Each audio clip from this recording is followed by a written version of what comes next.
नमाज के अंदर सूरत फातिहा के साथ और 2 या 3 सूरतें मिलानी हों तो दरमियान में बिस्मिल्लाह का क्या हुक्म है? बिल्कुल आप बिस्मिल्लाह पढ़ेंगे, आहिस्ता पढ़ लें तो बेहतर है। मसलन आपने गैरिल मग़ज़ूबि अलैहिम वलद्दाल्लीन के बाद आहिस्ता बिस्मिल्लाह पढ़ी और फिर सूरत अलम तरा के फिर आहिस्ता बिस्मिल्लाह, फिर रहीला, फिर आहिस्ता बिस्मिल्लाह, फिर अरायतल लज़ी। तो बिस्मिल्लाह तो हम पढ़ते हैं लेकिन आहिस्ता ही है। बिस्मिल्लाह इमाम पढ़ता है बाबा, शुरू में भी पढ़ते हैं फातिहा के और बाद वाली सूरत में पढ़ते हैं। मैंने आज जुमा की नमाज़ पढ़ाई है, मैं गैरिल मग़ज़ूबि अलैहिम वलद्दाल्लीन के बाद बिस्मिल्लाह पढ़ी है। ऊँची और आहिस्ता का फ़र्क है, लेकिन आपको बिस्मिल्लाह पढ़नी चाहिए अगर आप सूरत शुरू कर रहे हैं तो। इस्लाम के नुक्ता नज़र से जहेज़ का क्या हुक्म है? बाद लोग एतराज़ करते हैं कि तबलीगी जमात में जाना फ़ारिग लोगों का काम है, वजाहत फरमाएं। ये एक सवाल नहीं है, 2 सवाल, इसने एक इकट्ठा लिख दिया। जैसे उसने कहा आपका नाम क्या? उसने कहा मेरा नाम मोहम्मद निसार है, मुझे भूख लगी, मुझे रोटी खिला दे। तो उसने कहा भूख लगी रोटी खिला दे, नाम कैसा तो नहीं है ना? तो इसने भी यही हाल किया। जहेज़ का नुक्ता नज़र क्या है? बाद लोग कहते हैं तबलीग में जाना फ़ारिग लोग का। तो ये कोई सवाल है? कोई डांट दिया करो, कोई नंबर दिया करो, सवाल बंदा अपनी तरतीब पर लिखता है। इस्लामी नुक्ता नज़र से जहेज़ का एक ही नुक्ता नज़र है कि दामाद की हैसियत को देखा जाता है, उसकी हड्डी पसली अगर मजबूत है, बिजनेसमैन है, कमाने खाने वाला बंदा है, तो कोई जहेज की जरूरत नहीं है। ये अपनी बीवी के लिए खुद कमाए, ये बकरीद कम में नहीं आवड़ा, ठीक है, ये कमाए बीवी के लिए। और अगर उसकी हड्डी पसली कमजोर है, बेचारा कुछ थोड़ा सा माली तौर पर कमजोर है, तो फिर ससुर उसका तावन कर दे, कोई नहीं मसला। लेकिन जहेज की डिमांड नहीं करनी चाहिए, इतना जहेज लाओ, जहेज इतना होगा तो शादी होगी। भाई तुम्हें तुम्हारा ससुर अपने दिल का टुकड़ा उठा के भी दे रहा है और तुम उसके माल के भी लालची बन चुके हो। अल्लाह न करे, अल्लाह न करे किसी की बच्ची पर कोई बुरा वक्त आए तो बाप के सीने पे क्या गुजरती है उससे पूछ लें। हमारे वालिद मोहतरम की 7 बेटियां हैं, हमारी 7 बहनें हमसे बड़ी हैं। कुछ मसला कहीं होता तो मेरी वालिद और वालदा पर क्या हालत गुजरती थी, अल्लाह इनकी कब्रों पर रहमत नाज़िल फरमाए। मैंने अपनी आंखों से वो मंजर देखा हुआ है। जिस दिन किसी की बच्ची ब्याह होकर उसकी डेवड़ी से निकल रही होगी ना, तो बाप से पूछना, माँ से पूछना कि उनके दिल पर क्या गुजर रही है। आज अपने सास और ससुर से जहेज की डिमांड करने वालों, कल तुमने भी सास और ससुर बनना है। जैसे करनी वैसे भरनी, ना माने तो करके देख, जन्नत भी है दोज़ख भी है, ना माने तो मर के देख। थोड़ा गुजारा। इस जहेज पर मैंने तलाक़ें देखी हैं, मेरे नाम के साथ मुफ्ती लगा है ना, तो लोग हमसे तलाक के फतवे भी लेते हैं।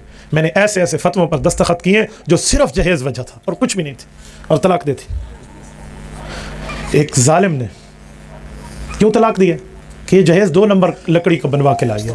ये जो लकड़ी है ना, ये 2 नंबर है, ये तैयार नहीं है, ये कोई चाइना पड़तल की है, चल भाई ले जा। ये वजह तलाक होती है, ये रीज़न ऑफ द डिवोर्स है, इसे तलाक की वजह कहते हैं। माल की लालच की खातिर तुम फिर लालची हो, तुम फिर बिजनेसमैन हो, तुम पार्टनरशिप बनाना चाह रहे थे, तुम्हारी शादी का मसला नहीं था, तुमने कारोबार के मसले देखे। फिर इससे अच्छा था तो कोई खोखा लगा लेता, कहीं रेडी लगा लेता, बेहतरीन किस्म के आलू प्याज बेच देता। दूसरी की बच्ची की इज्जत के साथ खेलने की क्या जरूरत थी? और पता है हुआ क्या? तलाक की वजह ये बच्ची घर में शादी करके गई और कोई एक पड़ोसन में कोई खबीस सिफत की औरत इनके घर आई और आकर कहती है ये तो 2 नंबर कुर्सी है, तुम्हारी जो घर में बहू आई है ना, किसी काम की चीज़ नहीं है, 2 नंबर है। उसी पर लड़ाई पड़ गई। भाई ऐसे नहीं होते। अच्छा लोग कहते हैं जहेज हर सूरत 2, उनसे पूछो कोई दलील, कहते हैं हाँ हज़रत अम्मा फ़ातिमा रज़ी अल्लाह अन्हा को हुज़ूर अलैहिस्सलाम ने जहेज दिया था। तो इनसे एक सवाल किया करो कि हुज़ूर पाक की कितनी बेटियां हैं? बोलिए 4। हज़रत ज़ैनब, हज़रत रुक़ैया, हज़रत उम्मे कुलसूम, हज़रत फ़ातिमा रज़ी अल्लाह अन्हुन्ना। पैगम्बर की 4 लख्त जिगर नूर नज़र, पैगम्बर की 4 साहिबजादियाँ। कुरान करीम में कुल्ली अज़वाजिका व बनात, बिन्त नहीं बनात, पैगम्बर की बहुत सी बेटियाँ। भाई सवाल ये है कि हज़रत फ़ातिमा को तो जहेज़ दिया है, बाकी 3 को जहेज़ देने की बात क्यों नहीं आती? अगर देना ज़रूरी है तो हज़रत फ़ातिमा को दे दिया, जो बाकी बेटियों के जहेज़ के बारे में रिवायात नहीं आती, उधर जनाब क्या फरमाएंगे? भाई असल मसला ये है कि दामाद की हैसियत देखें। रसूलुल्लाह के पहले 2 दामाद हैं, हज़रत लक़ीत इब्न रबी जिनको अबुल आस इब्न रबी कहते हैं अल-उमवी, दूसरे हैं हज़रत उस्मान इब्न अफ़्फ़ान अल-उमवी, दोनों बनु उमय्या के चश्मो चराग़ हैं।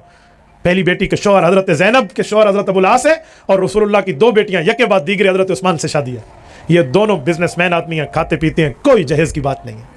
सैयदना अली अल मुर्तज़ा रज़ी अल्लाह तआला अन्हु फाइनेंशियली माली लिहाज से कमज़ोर हैं। ईमानी लिहाज से तो अली है ना, मैं माली लिहाज से बात कर रहा हूँ।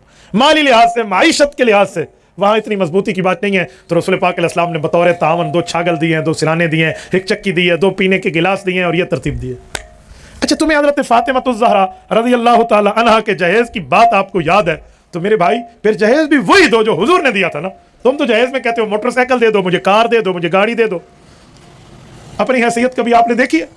घर तुझे असली शनाख्ती कार्ड दिखाकर रोटी मिलती है और तू ससुर के घर से जहेज़ की डिमांड लेने लगा? जी हाँ, मुंह डूरी वाला धो नहीं तो घर वाले सुझाने से नहीं, पता नहीं कितू आवड़ है ये जरा ना न्यूखान चिंगा डिम्बा डब्बा शिकल वाला। और ये अपने ससुर से कह रहा है जी मुझे। एक खातून के हम राजीनामे में गए तो उसका शोहर इन नमू नमत था तो जिन पहाड़ उलता, वो कह रहा था ये इसने मुझे दिया क्या, इसने मुझे दिया क्या, ये लाई क्या। तो क्या खूब जवाब दिया उस लड़की ने कहा मेरा अब्बा तो मुझे जहेज में जहाज भी लेकर दे सकता है, तेरा अब्बा एयरपोर्ट बनवा सकता है। ॾाढी याद आवे सी बचड़े को, एयरपोर्ट बनावा वरते 100 जहाज़ जिहड़े पैसे लगदे।